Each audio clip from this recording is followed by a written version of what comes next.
ಇನ್ನು Renukaswamy ಕಳುಹಿಸಿದ್ದ ಮೆಸೇಜ್ನ screen shot ಪತ್ತೆಯಾಗಿದೆ. 10 ದಿನಗಳ ಹಿಂದೆ ಪವಿತ್ರ ಗೌಡಗೆ ಕಳಿಸಿರುವಂತಹ ಮೆಸೇಜ್ನ ಸ್ಕ್ರೀನ್ ಶಾಟ್ ಇದು. ಪವಿತ್ರ ಗೌಡ ಮೊಬೈಲ್ನ ಪರಿಶೀಲನೆ ಮಾಡುವಾಗ ಈ ಮೆಸೇಜ್ ಪತ್ತೆಯಾಗಿರುತ್ತೆ. ಪವನ್ ಎಂಬಾತನಿಗೆ ಈ ಸ್ಕ್ರೀನ್ ಶಾಟ್ ಕಳಿಸಿದ್ದಾರೆ. ಅಂದ್ರೆ ರೇಣುಕಾಸ್ವಾಮಿ ಪವಿತ್ರ ಗೌಡಗೆ ಕಳಿಸಿರೋ ಮೆಸೇಜ್, ಅದನ್ನ ಸ್ಕ್ರೀನ್ ಶಾಟ್ ತೆಗೆದು ಪವಿತ್ರ ಗೌಡ ಪವನ್ಗೆ ಕಳಿಸಿರೋದು. ಸೊ ಈ ಸ್ಕ್ರೀನ್ ಶಾಟ್ ಈಗ ಸಿಕ್ಕಿದೆ. ಸ್ವಾಮಿ ಫೋಟೋ ಜೊತೆ ಈ ಸ್ಕ್ರೀನ್ ಶಾಟ್ ಅನ್ನ ಕಳಿಸಿರೋದು ಗೊತ್ತಾಗ್ತಾ ಇದೆ. ಸೊ ಆಗ ಪವನ್ ಹೇಳಿರೋದು, ತಲೆ ಕೆಡಿಸ್ಕೊಳ್ಬೇಡಿ, ನಾವು ನೋಡ್ಕೋತೀವಿ ಅಂತ. ಬಳಿಕ ಆರೋಪಿಗಳೆಲ್ಲರೂ ಸೇರಿ ಇದನ್ನ ಪ್ಲಾನ್ ಮಾಡಿದ್ದಾರೆ. ಡೀಟೇಲ್ಸ್ ಕೊಡ್ತಾರೆ. ಇದಕ್ಕೆ ಸಂಬಂಧಪಟ್ಟ ಹಾಗೆ ಅಂಕಿತಾ ಲೈವ್ ನಲ್ಲಿ ಜಾಯ್ನ್ ಆಗ್ತಾ ಇದ್ದಾರೆ. ಅಂಕಿತಾ, ಈಗ ಮೆಸೇಜ್ಗಳು ಬರ್ತಾ ಇತ್ತು, ಅಶ್ಲೀಲವಾದಂತಹ ಮೆಸೇಜ್ಗಳು ಈ ಕೊಲೆಗೆ ಕಾರಣ ಅಂತ. ಬಟ್ ಈಗ ಅದಕ್ಕೆ ಸಂಬಂಧಪಟ್ಟ ಹಾಗೆ ಒಂದು ಸ್ಕ್ರೀನ್ ಶಾಟ್ ಪತ್ತೆಯಾಗಿರೋದು ಮೊಬೈಲ್ ಪರಿಶೀಲನೆಯ ವೇಳೆ. ಏನೆಲ್ಲ ಇದೆ ಅದರಲ್ಲಿ, ಆ ಬಗ್ಗೆ ಏನು ತಿಳಿದು ಬರ್ತಾ ಇದೆ?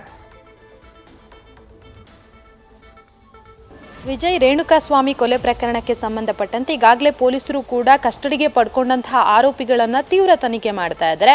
ಅದರಲ್ಲೂ ಕೂಡ ಪವಿತ್ರ ಗೌಡ ಅವರ ಮೊಬೈಲ್ ಅನ್ನ ಪರಿಶೀಲನೆ ಮಾಡಿದಂತಹ ಸಂದರ್ಭದಲ್ಲಿ ಒಂದಷ್ಟು ಮಾಹಿತಿ ಪೊಲೀಸರಿಗೆ ಲಭ್ಯ ಆಗಿರುವಂಥದ್ದು. ಅಂದ್ರೆ ರೇಣುಕಾಸ್ವಾಮಿ ಏನಿದ್ದಾನೆ ಆತ ಅಶ್ಲೀಲವಾಗಿ ಮಾಡಿರುವಂತಹ ಮೆಸೇಜ್ ಅನ್ನ ಸ್ಕ್ರೀನ್ ಶಾಟ್ ಸಮೇತ, ಜೊತೆಗೆ ರೇಣುಕಾಸ್ವಾಮಿ ಫೋಟೋ ಸಮೇತ ಅದನ್ನ ಪವನ್ಗೆ ಪವಿತ್ರ ಗೌಡ ಕಳಿಸಿರುವಂತಹ ಸ್ಕ್ರೀನ್ ಶಾಟ್ ಈಗಾಗಲೇ ಪೊಲೀಸರಿಗೆ ಪತ್ತೆ ಆಗಿದೆ. ಅದರ ಆಧಾರದ ಮೇಲೆ ಈಗಾಗಲೇ ತನಿಖೆಯನ್ನು ಕೂಡ ಮಾಡ್ತಾ ಇದ್ದಾರೆ. ಸ್ಕ್ರೀನ್ ಶಾಟ್ ಅನ್ನ ಕಳಿಸಿ ಪವನ್ಗೆ ಕಾಲ್ ಮಾಡಿದ್ರು ಪವಿತ್ರ ಗೌಡ ಅಂತ ಹೇಳಿ. ಈ ವಿಚಾರವನ್ನ ದರ್ಶನ್ ಅವರಿಗೆ ಹೇಳಬೇಡಿ ಅಂತಾನೂ ಕೂಡ ಹೇಳಿದ್ರು ಅನ್ನೋ ಒಂದಷ್ಟು ಡೀಟೇಲ್ಸ್ ಕೂಡ ಲಭ್ಯ ಆಗ್ತಾ ಇದೆ.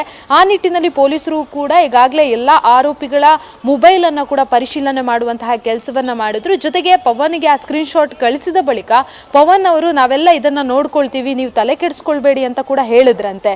ಸೊ ಈ ಎಲ್ಲ ಆಯಾಮದಲ್ಲಿ, ಅಂದ್ರೆ ಆ ಟೈಮಲ್ಲಿ ಏನೇನು ಆಯಿತು ಅನ್ನೋದನ್ನ ಕೂಡ ಪೊಲೀಸರು ಮಾಹಿತಿಯನ್ನ ಪಡ್ಕೊಳ್ಳುವಂತಹ ಕೆಲಸವನ್ನ ಮಾಡ್ತಾ ಇದ್ದಾರೆ. ಅದರ ಮೇಲ್ನೋಟಕ್ಕೆ ಈಗಾಗಲೇ ಈ ಒಂದು ಸ್ಕ್ರೀನ್ ಶಾಟ್ ಏನಿದೆ ಆ ಸ್ಕ್ರೀನ್ ಶಾಟ್ ಪತ್ತೆಯಾಗಿದೆ ಅಂತ ಹೇಳಲಾಗ್ತಾ ಇದೆ. ಹಾಗಾಗಿ ಕನ್ಫರ್ಮ್ ಆಗಿರುವಂತದ್ದು ಅಂದ್ರೆ ರೇಣುಕಾಸ್ವಾಮಿ ಈ ರೀತಿಯಾಗಿ ಪವಿತ್ರ ಗೌಡಗೆ ಒಂದು ಮೆಸೇಜ್ ಅನ್ನ ಮಾಡಿದ್ದಾನೆ. ಹಾಗಾಗಿ ಅದನ್ನ ದರ್ಶನ್ ಆಪ್ತನಾಗಿರುವಂತಹ ಪವನ್ ಏನಿದ್ದಾನೆ ಆತನಿಗೆ ತಿಳಿಸುವಂತಹ ಕೆಲಸವನ್ನ ಮಾಡಿದ್ರು ಅನ್ನೋದು ಈಗಾಗಲೇ ಪೊಲೀಸರ ತನಿಖೆಯಲ್ಲಿ ಗೊತ್ತಾಗಿದೆ. Vijay, thank you Ankita.